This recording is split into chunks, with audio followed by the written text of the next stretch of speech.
নমস্কার, কেকাস কিচেনে আপনাদের সবাইকে স্বাগত। আজকে আমি একটা বিনা তেলে আলুর রেসিপি করে আপনাদের দেখাচ্ছি। এই জন্য এখানে নিয়েছি আমি আলু সেদ্ধ। আলুটাকে আমি ভালো মতো ম্যাশ করে নিয়েছি।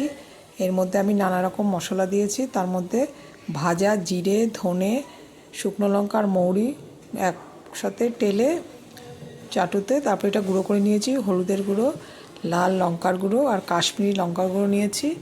ভাজা মশলাটা অবশ্যই দেবেন। আর দিয়েছি পরিমাণ মতো নুন আর সামান্য একটু চিনি।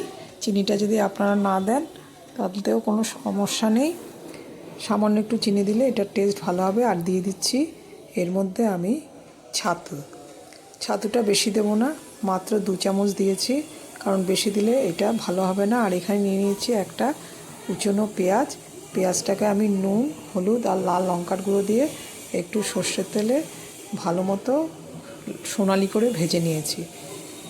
এবার এই ভাজা পেঁয়াজটা এই আলু মাখার মধ্যে দিয়ে খুব ভালো মতো মেখে কিছুক্ষণ রেখে দিয়ে আমি এরকম আকারে গড়ে নিয়েছি। এবার আমি একটা প্যান বসিয়ে দিয়েছি, শুধুমাত্র একটু অয়েল ব্রাশ করে নিয়েছি। এখানে কোনো অয়েল আলাদা করে আর দেইনি, দেখতেই পাচ্ছেন সামান্য অয়েল ব্রাশ করা। এবার আমি এই টিক্কাগুলোকে মাঝারি আঁচে ভেজে নিচ্ছি। এক পিঠ হয়ে গেছে, আবারও আরেক পিঠ ভেজে আবারও উল্টে ভালো মতো সোনালি করে ভেজে নেব। আশা করি আপনাদের এটা